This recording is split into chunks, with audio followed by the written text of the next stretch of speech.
প্রত্যেকজন সাহাবী পাগল পারা হয়ে গেল, নবী নাই। আম্মা জানরা পাগলের মতো হয়ে গেল, রাসূল নাই।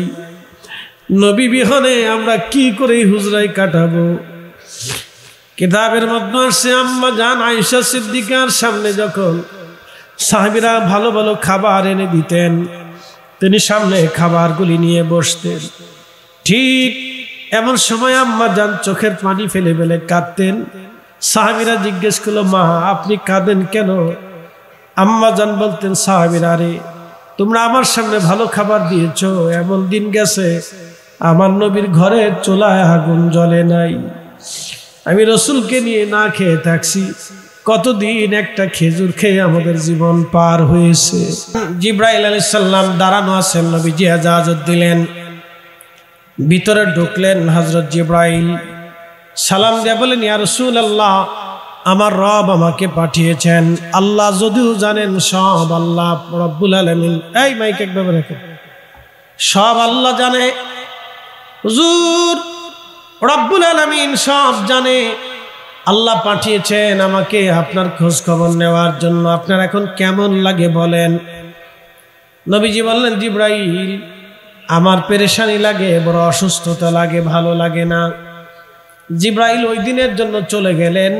পরের দিন জিবরাইল আমিন আবার আসছে, সালাম দিয়ে জানাইলেন, হুজুর আপনি কেমন আছেন? যদু সব আমার রব জানেন। ঠিক প্রিয় নবী আগের দিনের মতো বলেন, জিবরাইল আমার অসুস্থতা বেড়েছে, ভালো লাগে না, বড় পেরেশানি লাগে। জিবরাইল চলে গেলেন। এর অর্থ হলো কোনো অসুস্থ ব্যক্তির খোঁজ খবর নেওয়া এটা দরবারে এলাহির সুন্নাত। অসুস্থ আপনজনের খোঁজ খবর নেওয়া, প্রিয়জনের খোঁজ খবর নেওয়া দরবারে এলাহির সুন্নাত। যদিও আল্লাহ সব জানে, তারপরও জিবরাইলকে পাঠাইছে, হাবিব যাই আমার বন্ধুরে জিজ্ঞেস করো আমার বন্ধু কেমন আছে। পটিয়াবাসী পরের দিনে জিবরাইল আবার আসছে, দরজার সামনে সালাম দিলেন, সালামের জবাব আসলো। জিবরাইল বলেন, ইয়া রাসূলুল্লাহ, আজকে আমি একা আসি নাই, নবী গো আমার সাথে মালাকুল মউতকে নিয়ে আসছি। হুজুর এজাজত যদি দেন, মালাকুল মউত আমার সাথে আপনার কাছে আসতে চায়, আপনার কাছে কথা বলতে চায়, এজাজত চায় মালাকুল মউত। সৃষ্টিতে কোন দরবারে মালাকুল মউত কখনো এজাজত চাই নাই, আর কখনো চাবে না। একটা মাত্র দরবার, দরবারে মুস্তাফা সাল্লাল্লাহু আলাইহি ওয়াসাল্লাম। এটা এমন মর্যাদাওয়ালা দরবার, যে দরবারে দাঁড়াইয়া মালাকুল মউত পর্যন্ত এজাজত চায়, এজাজত চায়। পটিয়াবাসী জিবরাইল দাঁড়াইয়া এজাজত চায়, হুজুর অনুমতি যদি দেন, মালাকুল মউত আমার সাথে ভিতরে আসতে চায়। নবীজি অনুমতি দিলেন। জিবরাইল এবং মালাকুল মউত নবীজির সামনে বসে গেলেন। আল্লাহর নবীজির কাছে জিবরাইল বলেন, হুজুর মালাকুল মউত আপনার সাথে কথা বলতে চায়। নবীজি ইজাজত দিলেন, বলেন। মালাকুল মউত বললেন, হুজুর যদি আপনি ইজাজত দেন, আপনাকে নিয়ে যাওয়ার জন্য আমার মালিক আমার রব আমাকে পাঠিয়েছেন, যদি আপনি ইজাজত দেন। আল্লাহু আকবার, না একসাথে বলেন আল্লাহু আকবার, চিৎকার মেরে বলি ইয়া রাসূলুল্লাহ। যদি নবীজি আপনি ইজাজত দেন, ইজাজত যদি অনুমতি হয়, আমি আপনাকে নিয়ে চলে যাব রবের দরবারে। আর যদি অনুমতি না দেন নবীজি, আমি মালাকুল মউত চলে যাব ফিরে। আপনার যতদিন মন চায় ততদিন উম্মতের মাঝেই থাকবেন। প্রিয় নবী বললেন, জিবরিল আমার মালিকের পক্ষ থেকে হুকুম কি এরকম? জিবরাইল মাথা নেড়ে বলেন, হায় ইয়া রাসূলুল্লাহ, আল্লাহ এইভাবেই মালাকুল মউতের উপরে আমার আল্লাহ হুকুম জারি করেছেন। হুজুর অনুমতি যদি দেন মালাকুল মউত, এবং আমি আপনাকে নিয়ে যাব রবের দরবারে। আর যদি অনুমতি না দেন মালাকুল মউত ফিরে চলে যাবে। যতদিন মন চায় আপনি উম্মতের মাঝেই ততদিন থাকবেন। হুজুর, আপনার আগে এরকম কারো কাছ থেকে অনুমতি নেওয়া হয় না, আপনার পরে আর কারো কাছ থেকে অনুমতি নেওয়া হবে না। নবীজি, আপনার আগে কারো কাছ থেকে অনুমতি নেওয়া হয় নাই, আপনার পরে আর কারো কাছ থেকে এইভাবে অনুমতি নেওয়া হবে না। সবার বেলায় বিধান একরকম, আমার রাসূলের বেলায় বিধান অন্যরকম। সবারটাই বিধান আসলো ওয়ালা ইউআখিরাল্লাহু নাফসান ইযা জাআ আজালুহা, সময় শেষ হয়ে যাবে, এক সেকেন্ডও দেরি হবে না, কোনো অনুমতি লাগবে না, অনুমতি হবে না, কোনো পারমিশন নাই, চলে যেতে হবে রবের দরবারে। কিন্তু আমার রাসূলের বেলা হলো ভিন্ন রকম। হুজুর, অনুমতি যদি দেন আমি আপনাকে নিয়ে যাব, আর অনুমতি যদি না দেন আমি আজরাইল ফিরে চলে যাব।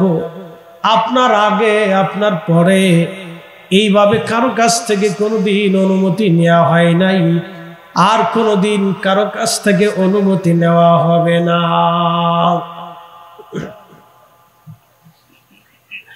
প্রিয় নবী জিবরাইল আলাইহিস সালামের দিকে তাকালেন। জিবরাইল বুঝতে পারলেন আর এই দরবারে কোনোদিন হয়তো আমার আর আসা হবে না। আমি বহুবার দরবারে মুস্তাফাতে বার্তা নিয়ে, ওহী নিয়ে, সংবাদ নিয়ে আসছি। এই দরজা দিয়ে আমি বহুবার এসেছি, আর হয়তো এই দরজা আমার জন্য বন্ধ হয়ে গেল, কোনোদিন আর হয়তো আমার আর আসা হবে না। নবীজি বললেন, জিবরাইল বিধান কি রকম? জিবরাইল বলেন, হ্যাঁ ইয়া রাসূলুল্লাহ, বিধান আপনার জন্য এরকম, তবে আপনার মালিক, আপনার মেহবুব, আপনার মাশউক, আমার রব, আপনি নবীর দিদারে আগ্রহী হয়ে আছে। আহা, আপনি নবীর দিদারে আমার রব আগ্রহী হয়ে আছে। আল্লাহ চায় আপনি চলে যান। আপনার মালিক, আপনার রব আপনার দিদারে আগ্রহী হয়ে আছে। আপনি নবীর দিদারে আগ্রহী হয়ে আছে। আপনি নবীর দিদারে আগ্রহী হয়ে আছে। আপনি নবীর দিদারে আমার রব আগ্রহী হয়ে আছে। একবার জোরে বলা যাবে কি মারহাবা? প্রিয় নবী ডাক দিলেন, জিবরাইল, আজরাইল, আর দেরি না, আমার মালিক, আমার রব, আমার মাশউক, আমার মেহবুব, আমার আশাই, আমার অপেক্ষায় আগ্রহী। তাহলে আমি আর দুনিয়াতে থাকবো না, আমি আমার মাশউকের দিদারে চলে যেতে চাই। আমার মালিক আমার দিদারে যেহেতু আগ্রহী, আর আমি থাকবো না গো আজরাইল, চলো আমাকে নিয়ে চলো, তোমার কাজ তুমি আঞ্জাম দাও, তোমার হুকুম তুমি পালন করো হে আজরাইল। হযরতে মেহবুব আলা নবী দুনিয়ার ধরাধাম থেকে আজরাইল আলাইহিস সালাম পরম যত্ন করে, অতি সম্মান আর আদরের সাথে হাজার হাজার ফেরেশতা বেষ্টিত মহাসম্মান আর ইজ্জত দিয়ে তার রসুলকে আমার আল্লাহ তার দরবার এলাহিতে নিয়ে চলে গেলেন। পবিত্র জেসেম মোবারক হুজরা শরীফের মধ্যে আল্লাহর নবীজির জেসেম মোবারক হুজরা শরীফে আছে। সংবাদ বের হয়ে গেল, নবী নাই, দিদারে রবের আশায় নবী চলে গেছেন। আজ সারা মদিনাতে কান্নার রোল পড়ে গেল। মদিনা এমন হয়ে গেল, মদিনার ঘর ঘর থেকে কান্নার আওয়াজ আসতেছে। আম্মা জান্নাহ হুজরা শরীফে জমায়েত হয়ে গেলেন। আম্মা জান্নাহ কান্না করে, সাহাবীরা পাগলের মতো হয়ে গেলেন। হযরত ওমরের মতো সাহাবী দিশেহারা হয়ে তলোয়ার টেনে বের করে বলেন, হে মদিনার মানুষ, যদি বলো নবী মরে গেছে, তাহলে আমি ওমর তোমার দেহ থেকে গর্দান ফেলে দিব। পাগল হয়ে গেলেন। বিরহ বেদনা সহ্য করতে না পেরে হযরত বেলাল এতটাই বিমর্ষ হয়ে গেলেন, জানিয়ে দিলেন আমি আর আজান দিতে পারবো না গো, আমার পক্ষে আজান দেওয়ার সম্ভব না। আজান দিলে নবীজি আসতো, আহা আমি আর আজান দিতে পারবো না, আমার সহ্য হবে না। ওই দিন থেকে আর কোনোদিন নবীজির মসজিদে মুয়াজ্জিনে রাসূল বেলাল আর আজান দেন নাই। বিরহ বেদনা সহ্য করতে না পেরে সাহাবীরা পাগল পারা হয়ে গেলেন। সারা মদিনার শিশু বাচ্চা থেকে বৃদ্ধ পর্যন্ত একাধারে 3 দিন মদিনায় কারো বাড়ি রান্না হয় নাই, মদিনার কারো ঘরে চুলায় আগুন জ্বলে নাই। নবী নাই, নবী নাই। সাহাবীরা মানতেই পারতেছে না রাসূল আমাদের মাঝে নেই। নবী চলে যাবে দিদারে রবে এলাহির দরবারে। সাহাবীরা পাগল পারা হয়ে গেলেন, কি করে নবী বিহনে মদিনায় তারা কাটাবে।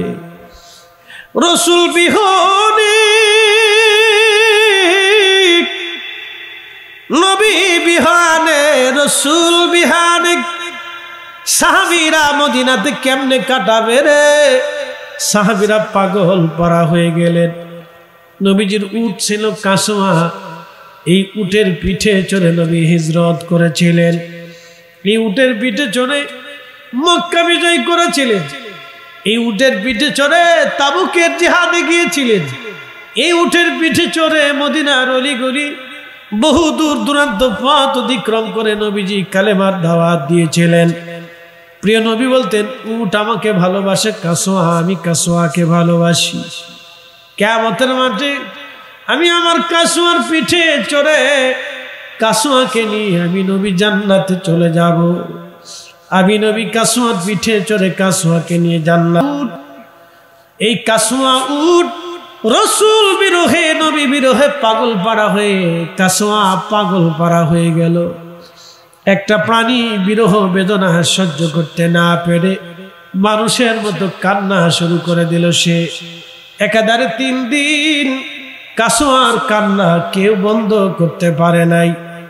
সাহাবীরা কাসওয়ারে খাবার দিল, খাবার খায় না, পানি দিল, পানি খায় না। কাসওয়া শুধু কান্না করে, নবী নাই। বিরহ বেদনা, কাসওয়া কিভাবে বিরহ বেদনা সহ্য করবে। একটা প্রাণী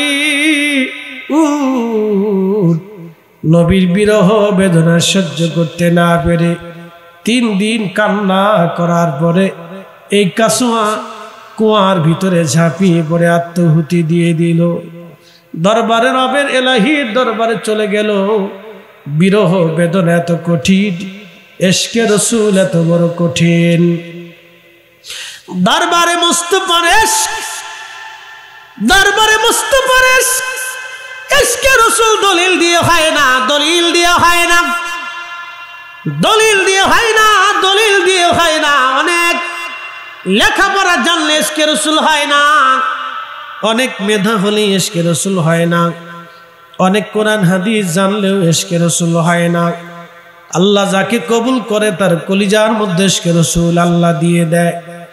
এটা এমন এক নিয়ামত, পৃথিবীর সব সম্পদ যদি এক পাশে হয়, ইশকে রাসূল যদি আরেক পাশে হয়, এটার মতো ওজন আর কিছু নাই। আল্লামা ইকবাল লিখেছেন, মগজ করা রোহে ঈমান জান দিন, হস্তে হব্বে রহমাতুল লিল আলামিন, হস্তে হব্বে রহমাতুল লিল আলামিন।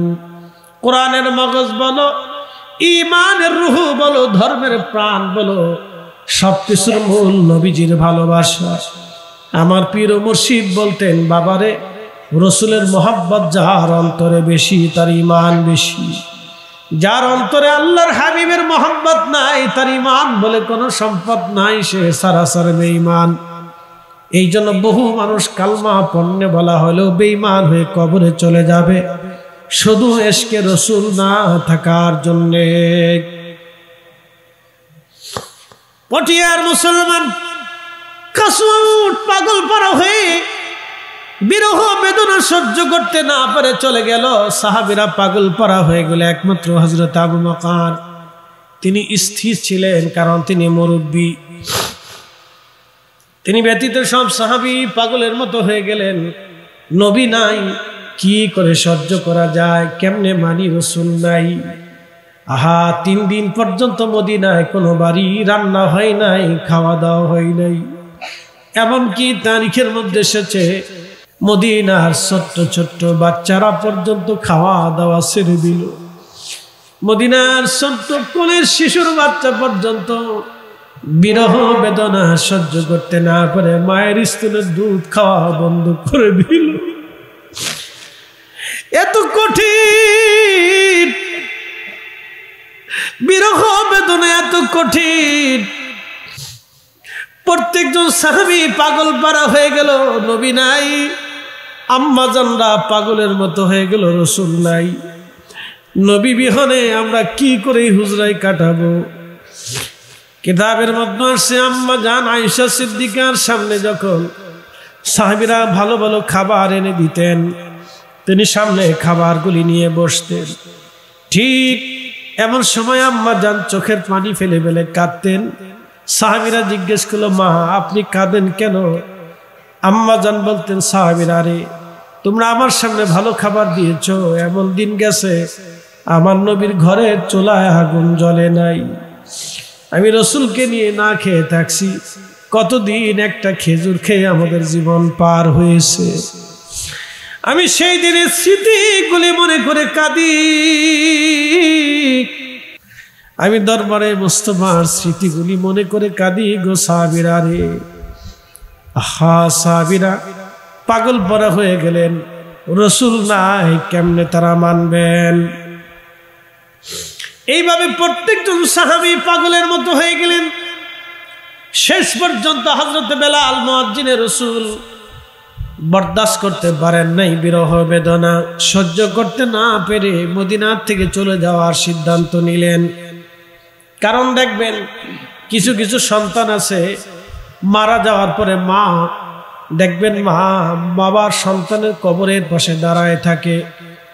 সন্তানের কবর দেখে দেখে মা কাঁদে, সন্তানের খাটের পাশে বসে মা কাঁদে, সন্তানের পোশাক ধরে ধরে মা কাঁদে। কারণ এটা বিরহ বেদনা মা সহ্য করতে পারে নাই।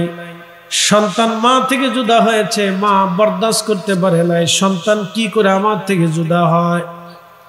ঠিক সাহাবীরা পাগল পাড়া, হযরত বেলাল পাগল পাড়া হয়ে গেলেন। নবী নাই, কি করে মদিনার মধ্যে আমি থাকবো? তিনি সিদ্ধান্ত নিলেন সিরিয়াত চলে যাবেন। ইমাম জাইলাই নসবুর রায়ার মধ্যে লেখেন, হযরতে বেলাল রাদিয়াল্লাহু আনহু ছোট গাঠুরি বেঁধে মাল সামানা বেঁধে আবু বকরের সামনে দাঁড়াইলেন, হুজুর বিদায় দিয়ে দেন, আমি চলে যাব, মদিনায় আর থাকবো না।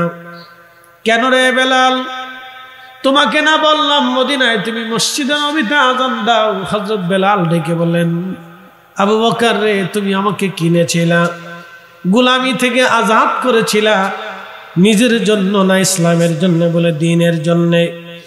হযরত বেলাল বলেন, আবু বকর তাহলে আমার উপর জোর করবেন না, আমি চলে যাব। বিরহ বেদনা আমার সহ্য হয় না, নবীজি রওজা শরীফ দেখলাম আর সহ্য হয় না, আমি বরদাস্ত করতে পারি না, ধৈর্য ধরতে পারি না। চলে গেলেন বেলাল। গভীর রজনী, বহুদিন পরে নবীজি স্বপ্ন দেখাইলেন, কিরে বেলাল, কেমন জুলুম তুমি আমার সাথে শুরু করছো? কতদিন হলো তুমি আমার জিয়ারতে আসো না? বেলাল, আমি নবীর জিয়ারতে আয়। স্বপ্ন দেখে হযরত বেলাল রওনা হলেন। সুদূর সিরিয়ার দামেস্ক থেকে বের হয়ে মদিনাতুল মুনাওয়ারাতে এসে তাহাজ্জুদের ওয়াক্ত নবীজির রওজা মুবারকের পাশে বসলেন। ইমাম সুবকি লেখেন, ধুলাবালি, আল্লাহর মেহবুবের রওজা শরীফের ধুলাবালিগুলি বেলাল মাথার মধ্যে লাগাইতেছিলেন। জানি মুবারকে মাথা ঠেকি চোখের পানি ফেলে ফেলে কাদের বলে, হুজুর গোলামকে আসতে বলেছিলেন, গোলাম আপনার কদম মুবারকে হাজির হয়ে গেছে। নবীজি, গোলাম আপনার কদম মুবারকে হাজির।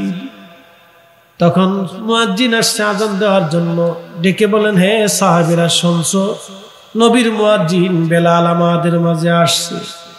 সাহাবীরা ঘর থেকে বের হয়ে আসলেন, দেখেন রওজা শরীফের পাশে বসে বসে বেলাল কাঁদে। সাহাবীরা বললেন, বেলাল রে আজান দাও, কতদিন হলো তোমার লাহানে আজান শুনি না, বেলাল আজান দাও। বেলাল বললেন, সাহাবীরা রে আমি নিয়ত করেছি নবীজির ইন্তেকালের পরে আর কখনো আমি আজান দেব না, আমারে তোমরা অনুরোধ করো না, আমি বিরহ বেদনা সহ্য করতে পারবো না, আজান দেওয়া আমার পক্ষে সম্ভব না। সাহাবীরা বলেন, আমাদের কথায় বেলাল আজান দিবে না, চলো হাসান আর হুসাইন আসেনি 7 নম্বর গেট বরাবর বাবু সালাম দিয়ে যদি আপনি হেঁটে হেঁটে যান, একটা মসজিদ আপনি পাবেন, ছোট্ট মসজিদ আলী। এটা কখনো মসজিদ ছিল না, এটাই ছিল হযরত ফাতিমাতুজ জাহরা রাদিয়াল্লাহু আনহার বাড়ি। এই বাড়িতে হযরত ফাতেমা, হাসান, হুসেইন, হযরত আলীকে নিয়ে থাকতেন। পরবর্তীতে সৌদি সরকার এটা মসজিদ বানাইয়া সংরক্ষণ করে রেখে দিয়েছে। এই বাড়ি থেকে হাসান হুসেইন রাদিয়াল্লাহু আনহুমাকে নিয়ে আসা হলো। আসার পরে মসজিদে নববীতে যখন তারা দাঁড়াইলেন, দেখতে নবীজির চেহারা মোবারক পেয়েছিলেন 2 ভাই সাহাবী। হযরত বেলাল রওজা শরীফ থেকে উঠে যেয়ে দৌড়াইয়া হযরত ইমাম হাসানকে জড়িয়ে ধরে বুকের মধ্যে মাথা ঠেকায় গুনগুন করে কাঁদতেছিলেন। আবার ইমাম হুসাইন রাদিয়াল্লাহু আনহুকে জড়িয়ে ধরে বুকের মধ্যে মাথা ঠেকায়া বেলাল কাঁদে। কিছু সময় পরে ইমাম হাসান ডাক দিলেন, নানার মুয়াজ্জিন, কতদিন হলো তুমি আমাদেরকে আজান শোনাও না, আজকে মিনারায় যাও, আমরারে আজান শোনাও যেইভাবে নানারে আজান শোনাইতা। মুয়াজ্জিনে রাসূল আওলাদে রাসূলের হুকুম অমান্য করতে পারেন নাই, দৌড়াইয়া চলে গেলেন। সেই সাদ এখনো আছে, বনু নাজ্জার গোত্রের মহিলার সাদ এখনো মসজিদে নববীতে সংরক্ষণ করা আছে। সেই সাদের উপরে দাঁড়িয়ে বেলাল আজান দিতেন। সাদের উপরে দাঁড়ায় গেলেন, আজান শুরু হয়ে গেল। তাহাজ্জুদের সময় ফজর রক্ত সারা মদিনাতে আজানের আওয়াজ রন্দে রন্দে ছড়িয়ে গেল। আজানের আওয়াজ উহুদ পাহাড়ে ভারী লাগতে লাগলো। ঠিক তখনই মদিনার ঘর থেকে সাহাবীরা বের হইয়া মসজিদে নববীর দিকে দৌড়ায়। নবীর মুয়াজ্জিন আজান দেয়, বেলাল আজান দেয়। এতদিন পরে বেলাল আমাদের মাঝে ফিরে আসে। বেলাল আজান দেয়, আজানের আওয়াজ সারা মদিনায় ছড়ায় গেল। মদিনার ঘর থেকে সাহাবীরা বের হয়ে দৌড়ায়, বেলাল আজান দেয় রে, নবী বুঝি ফিরে আসছে। ইমাম সুবকি শিফাউস সাকামের মধ্যে লেখেন, সমস্ত মদিনাদের জবান থেকে আসলো, নবী বুঝি ফিরে আসছে, নবী বুঝি ফিরে আসছে রে। নবীর মুয়াজ্জিন বেলাল আজান দেয়, ডুকরিয়ে ডুকরিয়ে মদিনার মানুষ কান্না শুরু করলো। এত পরিমাণে কান্নার আওয়াজ আসতে লাগলো। মহিলা, বাচ্চা, বৃদ্ধ থেকে শুরু করে সব ঘর থেকে বের হয়ে দৌড়ায়। মসজিদে নববীর ভিতরে মানুষ জমা হয়ে গেল, কান্নার আওয়াজ বাড়তে লাগলো। হযরত বেলাল আজান দিলেন, আশহাদু আন্না মুহাম্মাদার রাসূলুল্লাহ বলে যখন টান দিয়েছে, ইমাম সুবকি লেখেন, মদিনার মাটিগুলি থরথর করে কেঁপে উঠছে। আল্লাহু আকবার। মদিনার মাটিগুলি থরথর করে কেঁপে উঠছে। মদিনার মাটি কেঁপে উঠলো থরথর করে। একজনের আজানে পৃথিবীর মাটি কেঁপেছিল, তিনি বেলাল। একমাত্র ওনার আজানে দুনিয়ার মাটি কেঁপে উঠল। মদিনায় বিরহ বেদনা সহ্য করতে না পেরে মদিনার মাটি থরথর করে কেঁপে উঠল। হযরতে মুয়াজ্জিনে রাসূল অজ্ঞান হয়ে জমিনে পড়ে গেলেন। হুশ ফিরে আসছে, রওজা শরীফের পাশে দাঁড়ায় বললেন, হুজুর আমি আসছিলাম, কদমে হাজিরা দিয়েছি, আজানও দিয়েছি, আগে আজান দিলে আপনি নামাজে আসতেন, এখন আজান দিলাম আপনি আসেন না, আমি চলে যাচ্ছি। নবীজি বিরহ বেদনা সহ্য হয় না গো, আমি বিদায় নিচ্ছি, মদিনাতে আর দুনিয়াতে কখনো আর দেখা হবে না গো। নবীজি বিদায় নিলেন সিরিয়ার দামেস্কে বিরহ বেদনা নিয়ে। এইভাবেই হযরত বেলাল বিদায় নিয়ে চলে গেলেন। আর কোনোদিন তিনি মদিনাতে ফিরে আসেন নাই, আর কোনোদিন তিনি আজান দেন নাই, আর কোনোদিন তিনি মদিনায় ফিরে আসেন নাই। বিরহ বেদনা নিয়ে এভাবে কাটিয়ে দিলেন। শুধু কি এখানে শেষ? সাইয়েদুনা আবু বকর সিদ্দিকের ইন্তেকালের সময় আবু বকর বললেন, আমার আলীকে একটু ডেকে নিয়ে আসেন। হযরত আলীকে ডেকে নিয়ে আসা হলো। হযরত আলী রাদিয়াল্লাহু আনহু বসে বসে হযরত আবু বকর হযরত আলীর হাত ধরে চোখের পানি ছেড়ে দিলেন। আলী, তোমাকে ডাকছি একটা ওসিয়ত করার জন্য গো আলী। কি ওসিয়ত? খলিফাতুল মুসলিমিন বলেন, আমার ইন্তেকালের পরে তুমি নিজ হাত দিয়ে আমার গোসল দেওয়াইবা, নিজ হাতে আমার কাফন পরাইবা, নিজে আমাকে নবীজি রওজা শরীফের পাশে নিয়ে যাবা। প্রিয় নবী রওজা শরীফের বরাবর না, একটু নিচের দিকে কদমের দিকে আমাকে কবরস্থ করবা। একসাথে বলবেন না আল্লাহু আকবার? না না, আরো জোরে বলেন ইয়া রাসূলুল্লাহ। সাহাবীদের আদব দেখেন, আদব। নবীজির বরাবর না, কদমের দিকে একটু নিয়ে আসবা, বরাবর রাখবা না, সোজা সুজি না, এটা আদবের খেলাফ হবে। একটু কদমের দিকে নিয়ে আসবা। হযরতে আবু বকর বলেন, ও আলী রে, রওজা শরীফের পাশে যাইয়া আগে সালাম দিবা, যদি সালামের জবাব আসে তুমি অনুমতি চাবা আমাকে প্রিয় নবীর কদমের পাশে দাফনের জন্য। যদি অনুমতি আসে, আরে আলী আমাকে রওজা শরীফের পাশে রাখবা, অনুমতি যদি না আসে আমাকে জান্নাতুল বাকিতে দাফন করবা। হযরত আলী বললেন, হুজুর এত সাহাবী থাকতে আপনি কেন আমাকে এই কথা বলেন?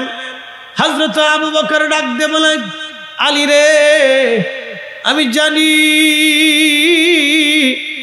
আমার রাসূলের ইন্তেকালের পরে নবীর ওসিয়ত মোতাবেক তুমি নিজে হাতে আমার নবীকে গোসল দেওয়াইছিলা।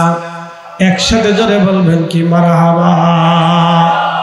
আজরাইল আলাইহিস সালাম আসলেন, সাইয়েদুনা ইব্রাহিমকে বলেন, ইব্রাহিম, রবের কাছ থেকে আমি মালাকুল মউত আসছি আপনাকে নিয়ে যাওয়ার জন্যে। হযরত ইব্রাহিম খলিলুল্লাহ বললেন, হে মালাকুল মউত, আমার রবের দরবারে যায় বলো কোন খলিল কি কোন খলিলের জান কবজ করেনি। যাও তুমি রবের দরবারে যায় বলো কোন খলিল কি খলিলের জান কবজ করেনি। তখন আজরাইল আল্লাহর দরবারে যায় বলেন, হে রব, আপনার খলিল বলেছেন খলিল কি খলিলের জান কবজ করেনি, বন্ধু কি বন্ধুর জান কবজ করেনি। কোন বন্ধুকে বন্ধুর জান কবজ করে নেয়নি। আল্লাহ জানাইছেন, মালাকুল মউত তুমি আমার খলিলকে যা বলো কোন বন্ধু যদি বন্ধুকে ডাকে তাহলে কোন বন্ধু কি বন্ধুর দরবারে না আসেনি। কোন বন্ধু বন্ধুকে যদি ডাকে তাহলে বন্ধু কি বন্ধুর দরবারে আসার জন্য আসতে না চাইনি। সে কেন আসতে চাবে না বলো? আজরাইল আলাইহিস সালাম যা বললেন, খলিল আল্লাহ জানাইছেন কোন বন্ধু বন্ধুকে যদি ডাকে তাহলে বন্ধু কি বন্ধুর কাছে না যায়নি। আপনি কেন যাবেন না? রব বলে দিয়েছেন, জানতে চেয়েছেন। তখনই আল্লাহর খলিল ডাক দেয়া বলেন, আজরাইল রে, দেরি করো না, আমাকে তাড়াতাড়ি আমার খলিলের দরবারে নিয়ে চলো, আমারে আর দুনিয়াতে রাখো না, আমাকে আল্লাহর দরবারে নিয়ে চলো। জোরে বলা যাবে কি সুবহানাল্লাহ। অনেকে বুঝে দেখেন মৃত্যু মানে শেষ না, মৃত্যু মানে শেষ না, মৃত্যু মানে আপনি জড় জগৎ থেকে নূরের জগতে চলে যাবেন,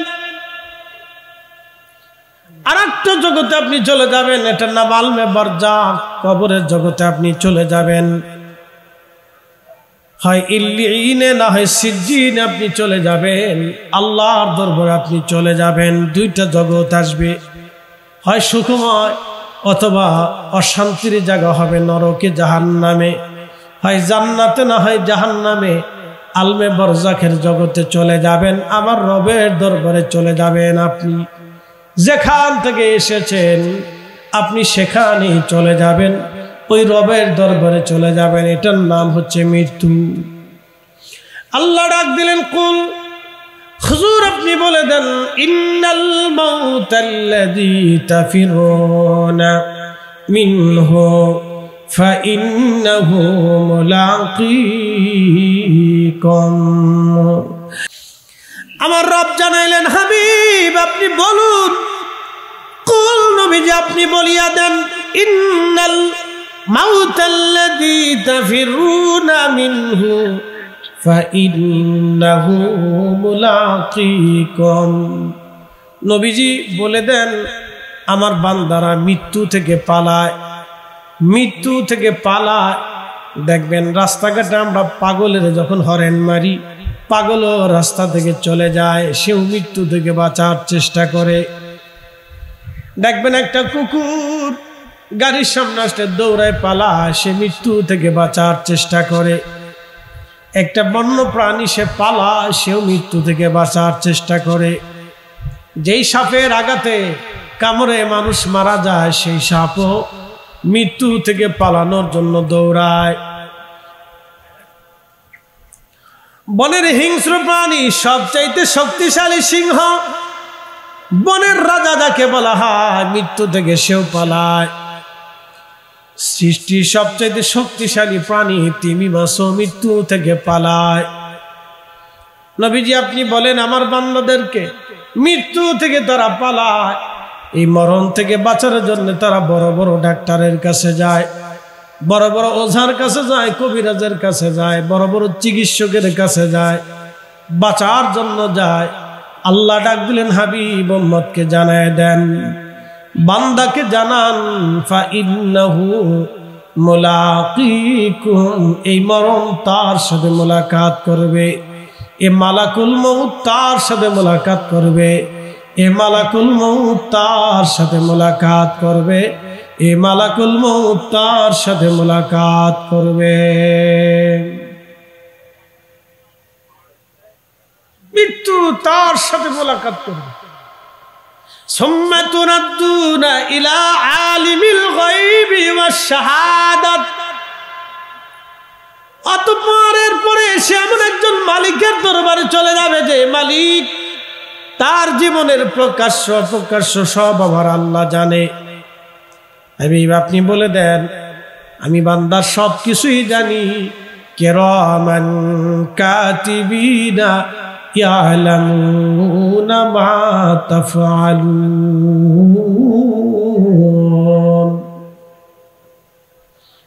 কিরামান কাতিবিন, দুই পাশে বসা, লিখতে দিলেন আমার রব।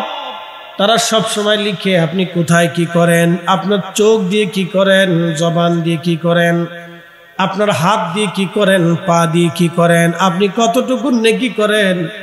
কিরামান কাতিবিন সব লিখতে থাকে। একটা সেকেন্ডের জন্য তার কলম বন্ধ হবে না। ভালো লেখে মন্দ লেখে, ভালো লেখে মন্দ লেখে।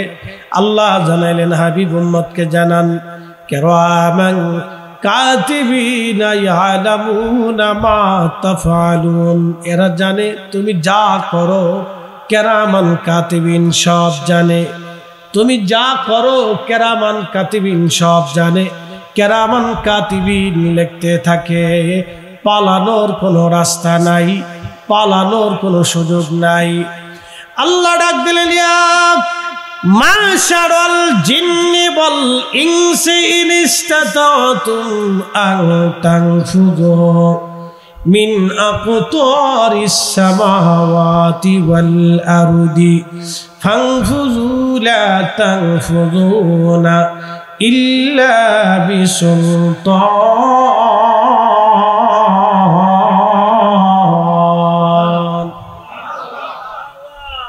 ইয়া মাশারাল জিন ওয়াল ইনস, হে মানব জাতি, হে জিন জাতি, আপনি ভাববেন না শুধু আমরাই মিলাদুন নবী করি, জিনেরাও মিলাদুন নবী করে। আল্লাহু আকবার। না, কেন আসতে হবে কেন? জোরে বলেন, জোরে জোরে। শুধু ভাববেন না মিলাদুন নবীর মাহফিল আমরা করি, শ্রীলঙ্কানরাও করে, মালদ্বীপের মুসলমান করে, মালয়েশিয়া করে, ইন্দোনেশিয়া করে, ব্রুনাইয়ের যিনি সুলতান, যিনি রাজা, তিনি নিজে পায়ে হেঁটে জশ্নে জুলুস করে। আল্লাহু আকবার। না, আরো জোরে জোরে জোরে জোরে। মালয়েশিয়ার প্রধানমন্ত্রী নিজে পায়ে হেঁটে তিনি মিছিল করে। এই আপনার মিশরের যিনি গ্রান্ড মুফতি, আল আজহার বিশ্ববিদ্যালয়ের যিনি প্রধান মুফতি, আজহার বিশ্ববিদ্যালয়ের যিনি ভাইস চ্যান্সেলর, আজহার বিশ্ববিদ্যালয়ের যিনি প্রধান শাইখ, শাইখুল মুকাররম, অনেক বড় শাইখ, পৃথিবীর সবচেয়ে বড় বিদ্বানদের মধ্যে উনি শ্রেষ্ঠ বিদ্বান, তিনি পর্যন্ত নিজে পায়ে হেঁটে নবীজির মিলাদের মাহফিল করেন। একবার জোরে বলা যাবে কি মারহাবা? শুধু অনেকে বলে বাংলাদেশি বেদাতি, তাহলে আমরা যদি বেদাতি হয় তো মিশরি বেদাতি, ইরানি বেদাতি, ইরাকি বেদাতি, ওমানি বেদাতি, ইয়ামানি বেদাতি। প্রিয় উপস্থিতি হাজিরিন, এই জন্য রব কুরআনুল কারীমের ভিতর আমার আল্লাহ বললেন, ওয়ালা ইউআখিরাল্লাহু নাফসান ইযা জাআ আজালুহা।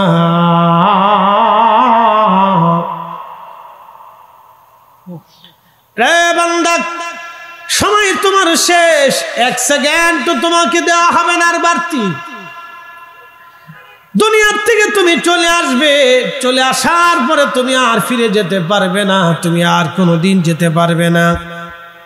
আমাদের দেশে যারা সনাতনী আছে, হিন্দু সম্প্রদায়ের যারা আছে, তাদের বিশ্বাস আবার আসিব ফিরে ধানসিঁড়িটির তীরে নবান্নে বাংলায়, হয়তো শালিকের বেশে, না হয় শঙ্খচিলে। এটা হচ্ছে সনাতনীদের কবি জীবনানন্দ দাশের কবিতার ছন্দের মাধ্যমে সে তার ধর্মের বিশ্বাস ফুটিয়ে তুলেছেন।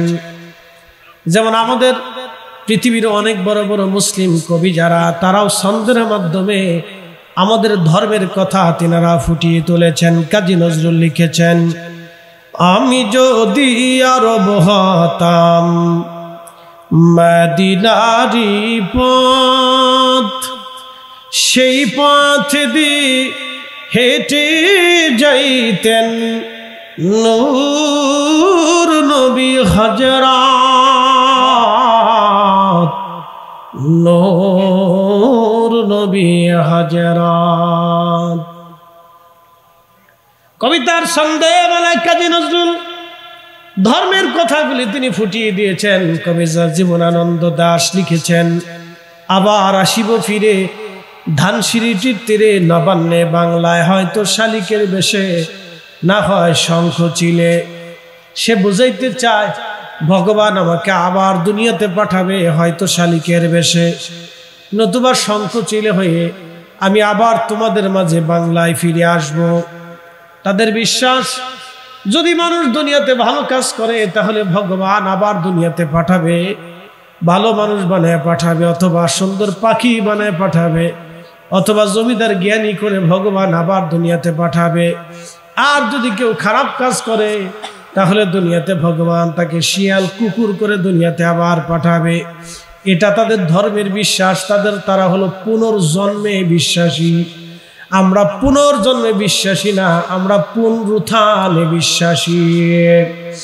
আল্লাহ বলেন, ওয়াবিল আখিরাতি হুম ইউকিনুন।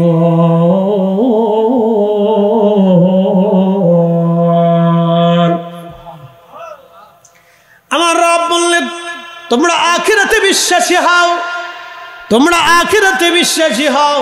সুম্মা তুরাদ্দুনা ইলা আলিমিল গায়বি ওয়াশ শাহাদাত। তোমরা আমি রবের সামনে দাঁড়াবা, তোমার গোপনে ওপেনে সব আমি জানি। এরপর আল্লাহ বলেন, এরপরে আল্লাহ আমার রব্বুল আলামিন আমার রব বলতেছেন শাহাফায়ুনাব্বিউকুম বিমা কুনতুম তা'মালুন। তুমি জীবনে কি আমল করেছো, কি কাজ করেছো, আমি রব তোমার আমলনামা সেই দিন তোমাকে দেখাবো। এটার নাম পুনরুত্থান। আর সনাতনীরা হচ্ছে পুনর্জন্মে বিশ্বাস। আবার আমার পৃথিবীতে আবার জন্ম হবে, হয় পাখির বেশে, না হয় পশুর বেশে, না হয় মানুষের বেশে, না হয় মাছের বেশে, না হয় আমাকে আল্লাহ কোনো বেশ দিয়ে দুনিয়াতে আবার পাঠাবে। এটা হচ্ছে সনাতনীদের ধর্ম। আমাদের ধর্ম বিশ্বাসে দুনিয়াতে আর আসার কোনো সুযোগ নাই। ওয়ালা ইউআখিরাল্লাহু নাফসান ইযা জাআ আজালুহা।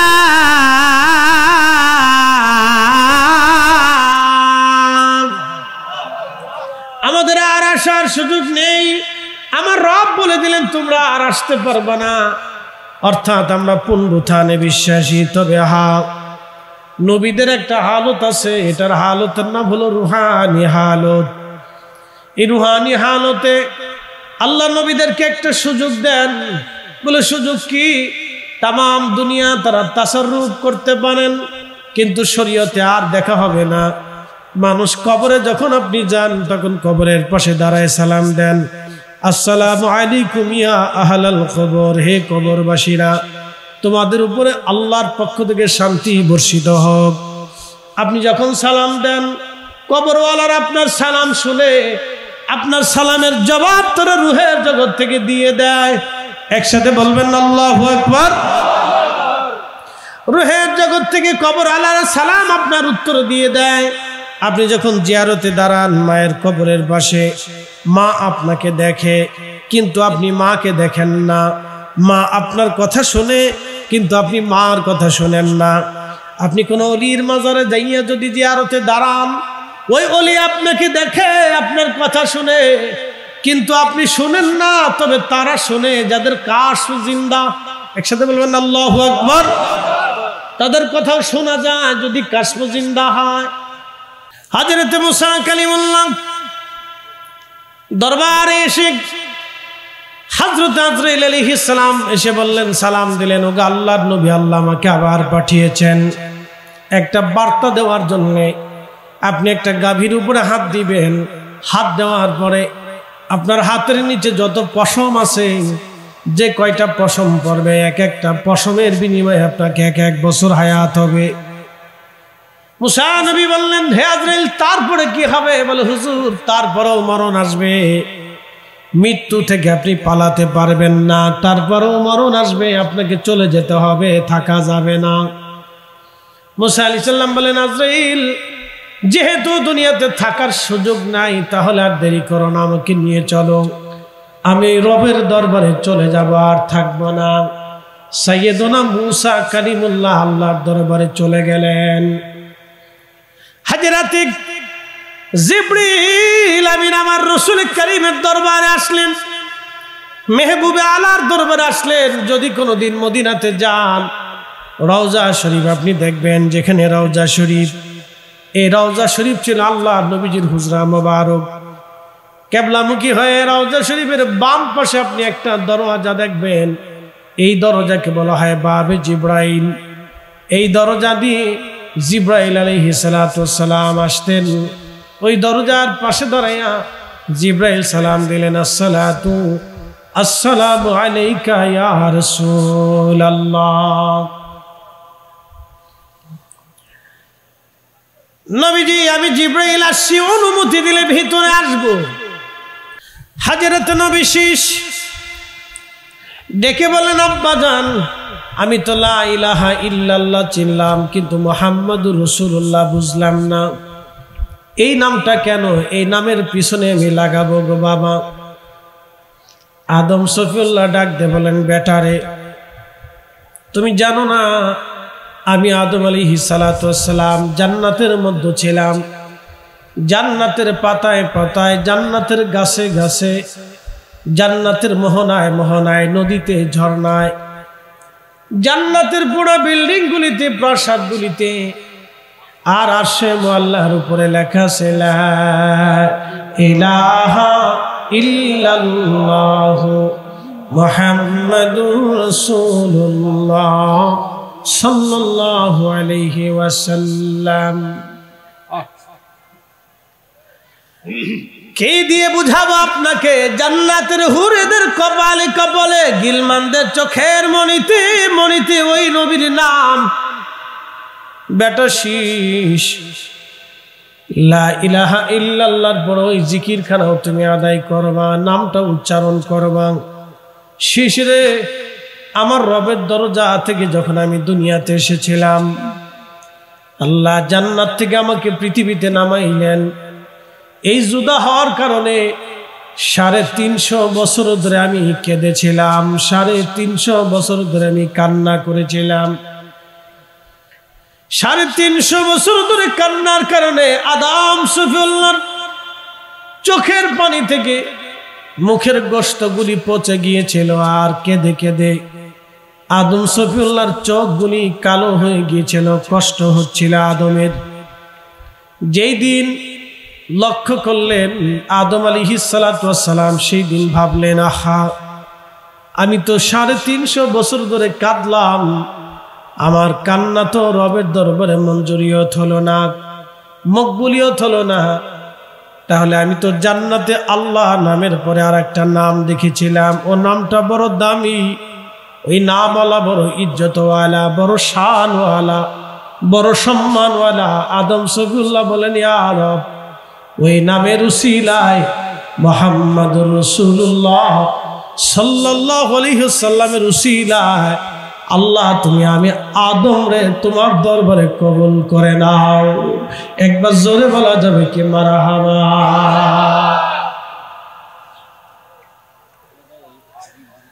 সেলেশিস ওই নামের উসিলায় আমার রব আমাকে তার দরবারে কবুল করিয়া নেন। লা ইলাহা ইল্লাল্লাহর পর ওই নামের জিকির তুমি করবা। আদম সফিউল্লাহ চলে গেলেন রবের দরবারে। খুব মনোযোগ দিবেন। আলী, তুমি নিজে হাতে তোমার হাত দিয়ে আমার নবীজির জিসম মুবারক ধৌত করেছিলে। তুমি তোমার ওই হাত আল্লাহর মেহবুবের শরীরে স্পর্শ লেগেছিল। আলী রে, আমি আবু বকরের মন চায় আমার ইন্তেকালের পরে ওই হাত দিয়ে তুমি আমার গোসল দেওয়াইবা। যেই হাতের স্পর্শ আমার নবীজির জিসম মুবারকে লেগেছিল, আমি আলী চাই, আমি আবু বকর চাই ওই হাতের স্পর্শ দিয়ে আমি আবু বকরের জীবন ধন্য হয়ে যায়। আল্লাহু আকবার।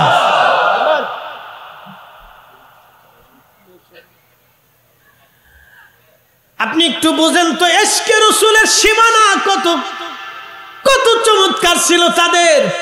প্রেমের পরিধি এত দূর পর্যন্ত চলে গিয়েছিল, নবীজির ছোঁয়া পর্যন্ত, স্পর্শ পর্যন্ত তারা ছাড়তে চায় নাই। তাদের ভিতরে কত প্রেম ছিল তাদের মধ্যে, তাদের ভিতরে ইশকে রাসূল কত পরিমাণে ছিল। হযরত আলীর ছোঁয়াটুকুন তিনি বাদ দিতে চান নাই। নবীজির শরীর মুবারকে তোমার স্পর্শ লাগছে, ওই হাত দিয়ে তুমি আমি আবু বকরকে গোসল করাইবারে আলী আমারে নিয়ে যাবা, রওজা শরীফে সালাম দিবা। যদি প্রথমবার সালামের জবাব আসে তাহলে বুঝবা আমার উপরে নবী রাজি আছে। দ্বিতীয়বার সালাম দিবা, যদি অনুমতি না আসে তৃতীয়বার আবার সালাম দিবা। যদি অনুমতি না আসে, জামিউল মুজিজাতের মধ্যে লেখা হয়েছে হযরত আবু বকর বলেন, আলী রে, আমারে জান্নাতুল বাকিতে দাফন করে রাখবা, সাবধান আল্লাহর মেহবুবের কাছে আমারে দাফন কইরো না। গোসল হয়ে গেল, কাফন দাফন পড়াইয়া অদূরে নিয়ে রেখে দিয়ে হযরত আলী সালাম দিলেন, আসসালাতু ওয়াসসালামু আলাইকা ইয়া রাসূলুল্লাহ। সালামের জবাব আসলো না। আপনারা কি মনে করেন আনা মদিনাতুল ইলম, আমি এলেমের শহর, ও আলী ও বাবুহা, আলী হলো তার দরওয়াজা। একসাথে বলেন আল্লাহু আকবার। আমি এলেমের শহর, আমার আলী তার দরওয়াজা। এবার বুঝতে পারতেছেন নবীজির এলেমের তো কোনো শেষ নাই, সীমানা নাই। ওই এলেমের দরজা হলো হযরত আলী। তিনি সালাম দিলেন, জবাব আসবে তিনি তো জানবেন, অন্য কে আর জানবে? দরবারে মুস্তাফার সাথে কালবের হার্ট কানেকশন হযরত আলীর। সালাম দিলেন তিনি, আওয়াজ আসলো না, জবাব আসলো না। দ্বিতীয়বার আবার সালাম দিলেন, জবাব আসলো না। তৃতীয়বার সালাম দিলেন, জবাব হলো না। হযরত আলী চিন্তা করলেন, হায় হায় সর্বনাশ, হযরত আবু বকর বুঝি অন্যায় করে ফেলছে, ফিরে আসবেন। ঠিক এমন সময় রওজা থেকে হযরত আলীর কাছে মেসেজ আসলো, আদখিলিল হাবিবা মাআল হাবিবে মাআল হাবিবে মুশতাকুন। বন্ধু বন্ধুকে বন্ধুর কাছে রেখে দাও, বন্ধুকে বন্ধুর কাছে রেখে দাও, বন্ধুকে বন্ধুর কাছে রেখে দাও, সাথীকে সাথীর কাছে রাখো। কারণ আবু বকর হিজরতের সাথী, কঠিন বিপদের সাথী, জিহাদের সাথী, পথ চলার সাথী, মসজিদে নববীর সাথী, খাবারের সাথী। আদখিলিল হাবিবা মাল হাবিবি ফাইনাল হাবিবা মাল হাবিবে মুশতাকুন। বন্ধুকে বন্ধুর কাছে রাখো, কেন না বন্ধু বন্ধুর জন্য আগ্রহী হয়ে আছে। বলবেন না ইয়া রাসূলুল্লাহ? চিৎকার মেরে বলেন আল্লাহু আকবার। হ্যাঁ, সাহাবীদের প্রেমের নিদর্শন কত সুন্দর। দরবারে মুস্তাফার ইশকে রাসূল কত চমৎকার ছিল তাদের। ইশকে রাসূলের নমুনা কত সুন্দর ছিল তাদের। হযরত আবু বকরকে দাফন করা হলো, পাশে আরেকটু জায়গা রাখা হলো আম্মা জান আয়েশা সিদ্দিকার জন্য। তিনি বলেন, এই জায়গাটুকু আমার জন্য বরাদ্দ, আমি নবীর কাছেই থাকতে চাই। আম্মা জান নিজের জন্য জায়গা বরাদ্দ করলেন। হযরত ওমর রাদিয়াল্লাহু আনহুর পেটের মধ্যে ছুরি মারা হলো। ছুরি মারার কারণে পেটের ভিতর থেকে ভুঁড়িগুলি বের হয়ে আসলো। কাপড় দিয়ে পেঁচিয়ে রাখা হয়েছে, তখন তোর অপারেশন ছিল না। রক্তক্ষরণ হলো 3 দিন। হযরত ওমর দুর্বল হয়ে গেলেন। ছেলে আব্দুল্লাহ ইবনে ওমরকে ডাক দিয়ে বলেন, বেটারে, ছেলে আমার আব্দুল্লাহ ইবনে ওমর রাদিয়াল্লাহু আনহু নবীর সাহাবী ছিলেন, অনেক বড় মুহাদ্দিস এবং মুফতি সাহাবী ছিলেন তিনি।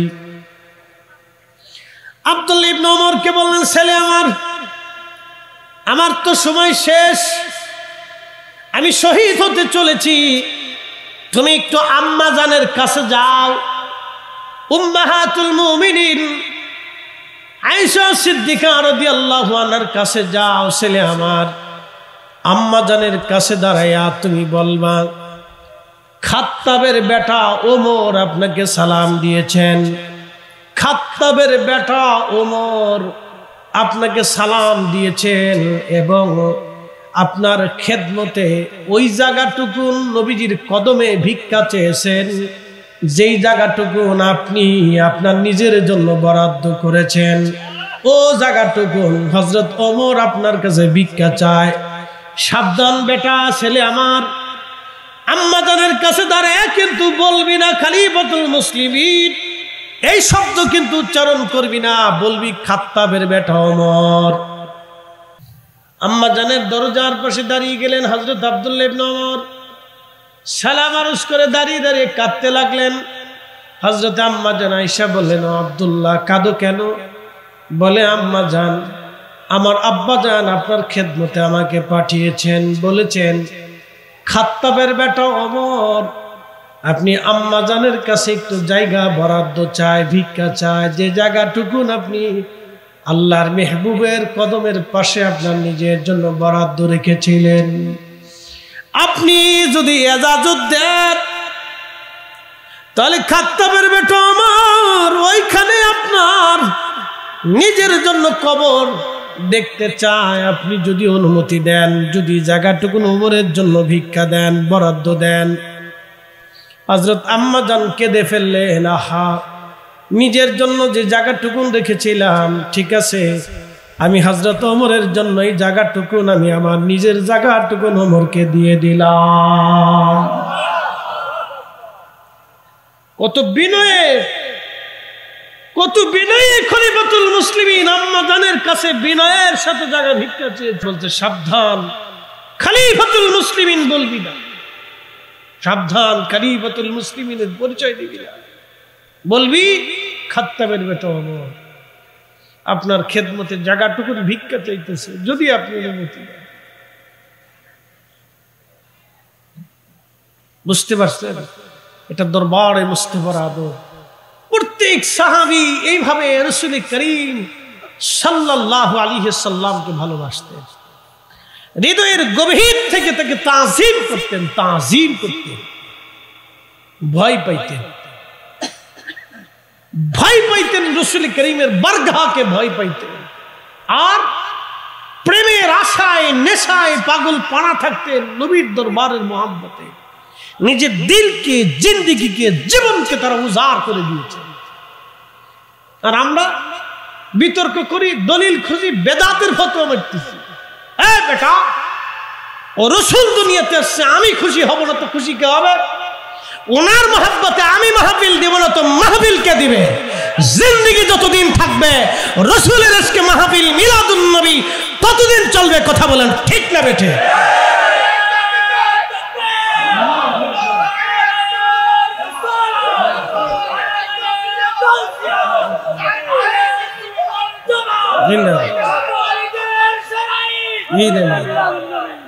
আল্লাহ কবুল করুক, বলেন আমিন। সাহাবীদের জিন্দেগির আলোচনা আপনাদের সামনে তুলে ধরলাম। এভাবে তারা মহাব্বত করতেন, প্রত্যেকজন সাহাবী এইভাবে ভালোবাসতেন। মেজবানে রাসূল হযরত আইয়ুব আনসারী রাদিয়াল্লাহু আনহু মাঝে মধ্যে সে নবীজি রওজা শরীফের সামনে বসে থাকতেন, জিয়ারত করতেন, রওজা শরীফের সাথে হেলান দিয়ে বসে থাকতেন। তো মারওয়ান ইবনে হাকাম একদিন দেখে বললেন, এই বেটা, এই তুমি কি করতেছো জানো? তুমি শিরক করতেছো। মারওয়ান ইবনে হাকাম, তো মারওয়ান ইবনে হাকামের দল এখনো আছে। কি কথা করলে কেন? এই আস্তে বলেন কেন, জোরে বলেন। মারওয়ান ইবনে হাকামের দল এখনো আছে। সাহাবীকে ধমক দিচ্ছে মারওয়ান ইবনে হাকাম, দুশমন রাসূল।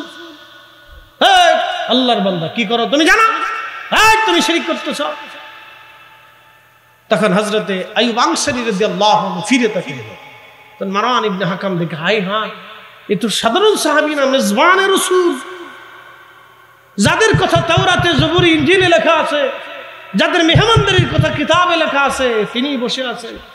তখন হযরত আইয়ুব আনসারী রাদিয়াল্লাহু আনহু রাগান্বিত হয়ে গেলেন, হে মারওয়ান, আমি আমার রাসূলের দরবারে বসছি, ওয়ালাম আতিল হাজার, কোন পাথরের সামনে বসে নাই।